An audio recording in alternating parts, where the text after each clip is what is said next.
গভীর নীরবতা, চারপাশে যেন থমথমে এক অদ্ভুত শান্তি।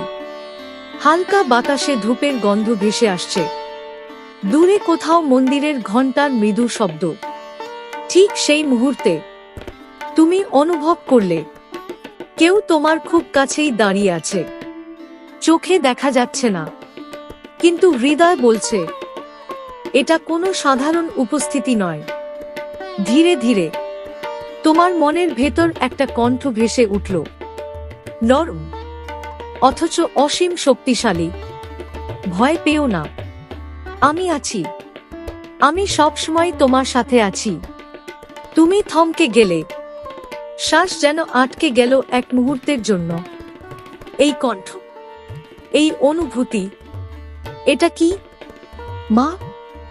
আবার সেই কণ্ঠ, হ্যাঁ আমি তোমার মা, তোমার মা কালী।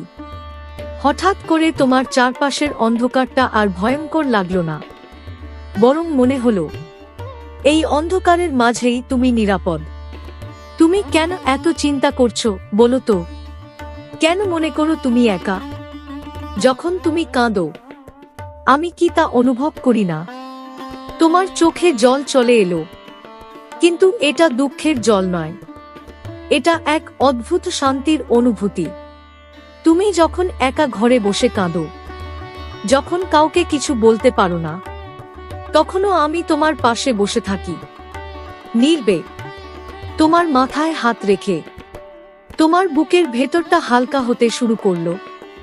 তুমি বারবার ভাবো সব শেষ হয়ে যাচ্ছে, সবকিছু ভেঙে পড়ছে, কিন্তু তুমি কি জানো, যা ভাঙছে তা তোমার জন্য ছিলই না। একটা গভীর নিঃশ্বাস, মনে হলো যেন বহুদিনের জমে থাকা কষ্ট ধীরে ধীরে গলে যাচ্ছে। আমি তোমার পথ তৈরি করছি, তুমি শুধু বিশ্বাস রাখো, আমি তোমাকে কখনো ভুল পথে নিয়ে যাব না। হঠাৎ করে তোমার জীবনের কিছু মুহূর্ত চোখের সামনে ভেসে উঠল, যেখানে তুমি ভেবেছিলে সব শেষ, কিন্তু আজ তুমি এখানে, এখনো দাঁড়িয়ে আছো। দেখো তুমি কতটা শক্তিশালী তুমি নিজেও জানো না। মায়ের কণ্ঠটা যেন আরো গভীর হয়ে উঠল। তোমাকে আমি নিজের হাতে গড়ছি, প্রতিটা কষ্ট, প্রতিটা অশ্রু, সবই তোমাকে আরো শক্ত করে তুলছে। তোমার ভেতরে একটা আগুন জ্বলতে শুরু করলো, ভয়ের আগুন নয়, বিশ্বাসের আগুন। তুমি হার মানার জন্য জন্মাওনি, তুমি লড়াই করার জন্য জন্মেছ। চারপাশে যেন হালকা লাল আভা ছড়িয়ে পড়ছে, একটা শক্তির অনুভূতি পুরো শরীর জুড়ে ছড়িয়ে যাচ্ছে।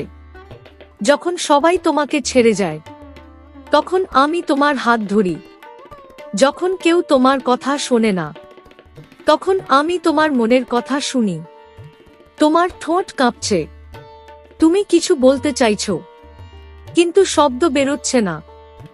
মা আবার বললেন, তুমি কিছু বলতে চাও, বল, আমি শুনছি। তোমার ভেতরের সব কষ্ট, সব ভয়, সব না বলা কথা একসাথে বেরিয়ে আসতে চাইছে। আর ঠিক তখনই তুমি অনুভব করলে তোমার কাঁধে কেউ আলতো করে হাত রেখেছে। একটা অদ্ভুত উষ্ণতা, একটা অদ্ভুত নিরাপত্তা। কাঁদো, আজ কাঁদতে দাও নিজেকে, আমি আছি তো। তোমার চোখ দিয়ে জল গড়িয়ে পড়ছে, কিন্তু এবার তুমি একা নও। এই কান্নার মাঝেই তুমি বুঝতে পারছো তোমার পাশে সত্যিই কেউ আছে, কেউ যে কখনো তোমাকে ছেড়ে যাবে না। আমি তোমার মা, আমি তোমার শক্তি, আমি তোমার ছায়া। কণ্ঠটা ধীরে ধীরে আরো গভীর হয়ে উঠছে। আর মনে রেখো, যত অন্ধকারই আসুক, আমি তোমার আলো হয়ে থাকব। চারপাশের নীরবতা আবার ফিরে এলো, কিন্তু এবার সেটা ভয়ঙ্কর নয়, এটা শান্ত, এটা পবিত্র। আর তুমি, তুমি আর আগের মতো নেই। তুমি এখন জানো, তুমি একা নও।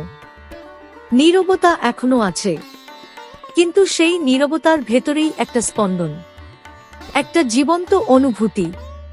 তুমি ধীরে ধীরে চোখ বন্ধ করো, কারণ তুমি জানো এই উপস্থিতিকে চোখে দেখা যায় না, এটা শুধু অনুভব করা যায়।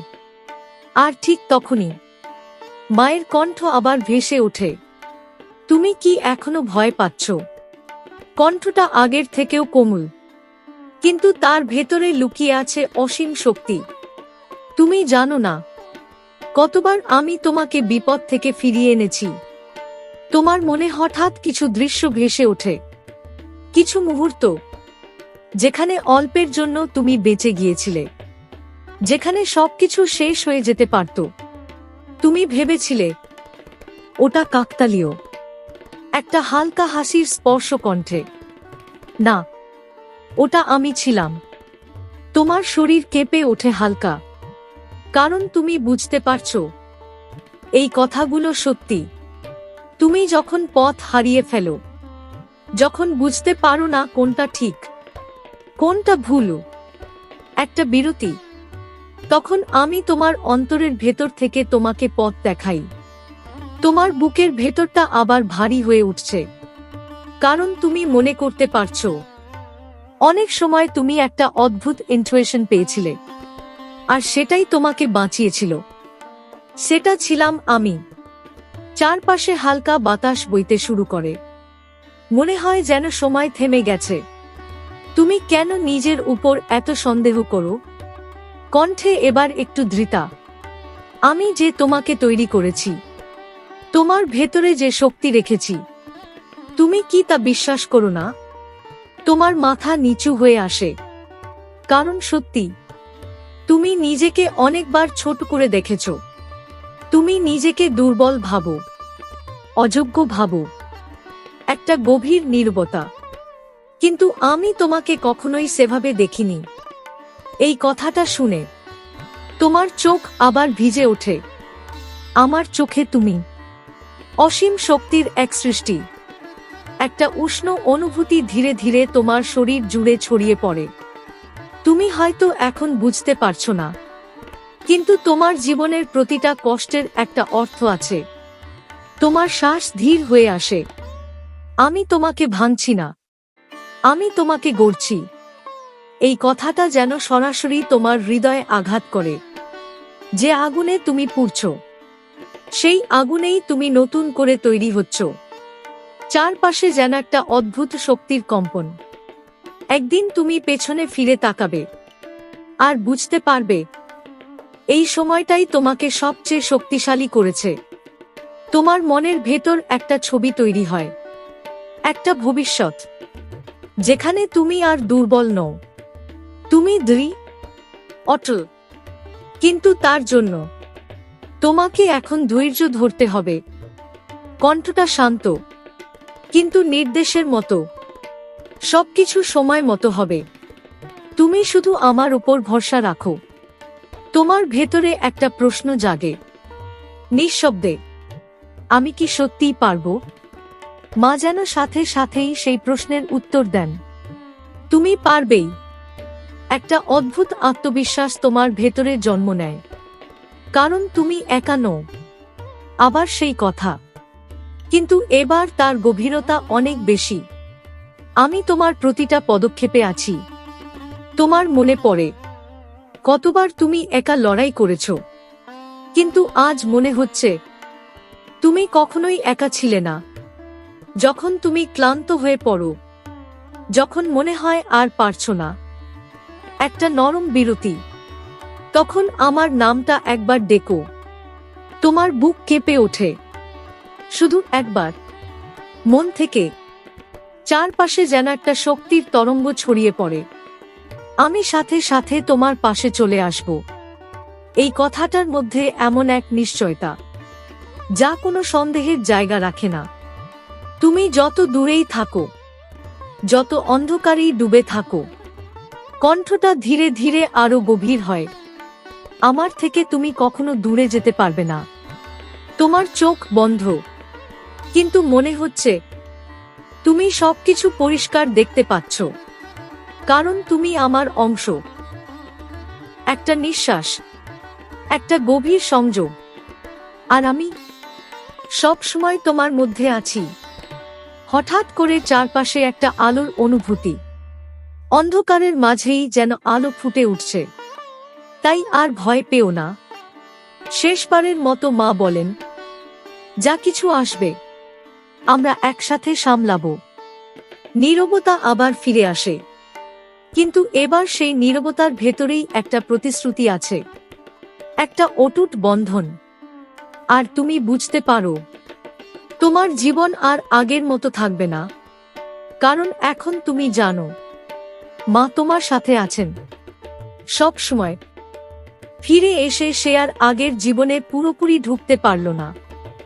সবকিছু চলছে, কিন্তু তার ভেতরে একটা টান, যেটা তাকে বারবার ফিরিয়ে নিয়ে যাচ্ছে।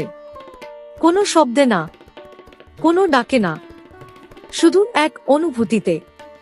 সে বুঝতে পারছিল এইবার তাকে ডাকা হচ্ছে। কিন্তু কেন?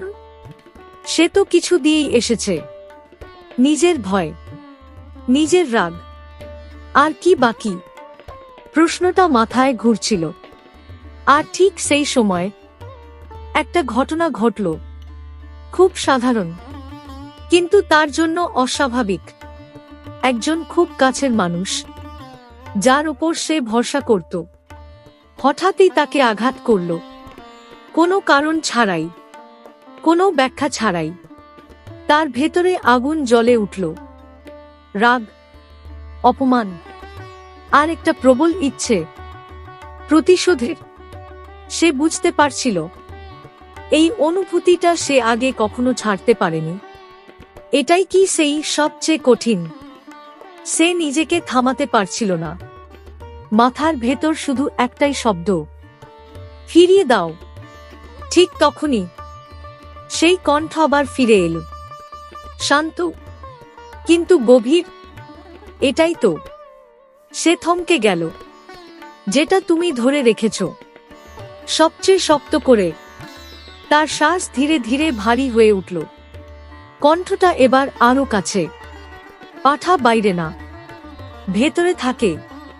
তার চোখের সামনে ভেসে উঠল সেই মুহূর্ত, মন্দিরের, ভোগের, আর সেই অদ্ভুত অনুভূতির। সে বুঝতে শুরু করল এটা কোনো জায়গা না, এটা একটা পরীক্ষা, যেখানে কেউ দেখে না, কেউ বিচার করে না, কিন্তু সবকিছু অনুভব করা হয়। তার ভেতরের রাগটা যেন তাকে টেনে নিচ্ছিল, বলছিল এইটাই তুমি, এটাই তোমার সত্যি। কিন্তু অন্য একটা নীরব শক্তি ধীরে ধীরে উঠছিল ভেতর থেকে, যেটা বলছিল এটাই ছাড়তে হবে। তার শরীর কাঁপছিল, কারণ এবার এটা সহজ না। ফুল দেওয়া সহজ, ভোগ দেওয়া সহজ, কিন্তু নিজের অহংকার, নিজের প্রতিশোধ, এটা ভাঙা, এটা কাটা, এটাই আসল বলি। সে চোখ বন্ধ করল, মনে মনে দেখল সে নিজের ভেতরের সেই রাগটাকে ধরে আছে, জীবন্ত, শ্বাস নিচ্ছে একটা পশুর মতো। এটাই তার পাঠা, যেটাকে সে এতদিন খাওয়াচ্ছিল, বাঁচিয়ে রাখছিল। কারণ এটা তাকে শক্তি দেয়, অহংকার দেয়, কিন্তু এইটাই তাকে বেঁধেও রাখে। তার শ্বাস ধীরে ধীরে থেমে আসছিল। সে জানত এবার তাকে একটা সিদ্ধান্ত নিতে হবে, রাখবে নাকি ছাড়বে। কোনো কণ্ঠ নেই এবার, কেউ পথ দেখাচ্ছে না, কারণ এই জায়গায় প্রত্যেকেই একা। সে ধীরে ধীরে নিজের ভেতরের সেই আগুনটার দিকে তাকাল। আর প্রথমবার সে সেটাকে জাস্টিফাই করল না। সে বলল না আমি ঠিক। সে শুধু দেখল এটা তাকে কি বানাচ্ছে। আর ঠিক সেই মুহূর্তে তার ভেতরে কিছু একটা ভেঙে গেল। সে ধীরে ধীরে সেই রাগটা, সেই প্রতিশোধের ইচ্ছেটা ছাড়তে শুরু করল। সহজ না, প্রতিটা সেকেন্ডে মনে হচ্ছিল সে নিজের একটা অংশ হারাচ্ছে। কিন্তু তারপর একটা অদ্ভুত নীরবতা নেমে এল, যেন ঝড় থেমে গেছে। সে চোখ খুলল, চারপাশ একই, কিন্তু তার ভেতরে একটা বিশাল ফাঁকা জায়গা। ভয় লাগার কথা, কিন্তু সে শান্ত। প্রথমবার সে বুঝল, মা শুধু নেয় না, মা জায়গা তৈরি করে যেখানে নতুন কিছু আসতে পারে। তখনই সেই কণ্ঠ আবার, খুব ধীরে, এবার তুমি দেখবে। সে থমকে গেল। কি দেখবে? কণ্ঠটা এবার আর ফিসফিস না, একটু স্পষ্ট, যা এতদিন ঢাকা ছিল। তার বুক ধকধক করতে লাগলো, কারণ সে অনুভব করছিল এবার কিছু আসছে, কিছু যা সে আগে কখনো দেখেনি। তার চারপাশের বাস্তবতা ধীরে ধীরে বদলাতে শুরু করলো। মানুষের মুখ, শব্দ, সবকিছু যেন একটু অন্যরকম লাগছে, যেন একটা পর্দা সরছে ধীরে ধীরে। আর সেই পর্দার ওপারে কিছু একটা আছে, যা সব সময় ছিল, কিন্তু সে কখনো দেখেনি। তার ভেতরে একটা প্রশ্ন উঠল, এটাই কি সত্যি? কণ্ঠটা উত্তর দিল না, কারণ এবার উত্তর তাকে নিজেকেই খুঁজে বের করতে হবে। আর সে বুঝতে পারল, এবারের পথটা আরো গভীর, আরো অজানা, আর হয়তো আরো বিপজ্জনক। কারণ এবার সে শুধু নিজের ভেতর না, সে সত্যির ভেতরে ঢুকতে চলেছে। আর সেই সত্যি সবাইকে বদলে দেয় না, কিছু মানুষকে ভেঙে দেয়। তার শ্বাস ধীরে ধীরে থেমে আসছিল, কিন্তু তার চোখ প্রথমবারের মতো সত্যি খুলতে শুরু করেছে। আর ঠিক তখনই সে এমন কিছু দেখতে শুরু করলো, যা সে কোনোদিন কল্পনাও করেনি।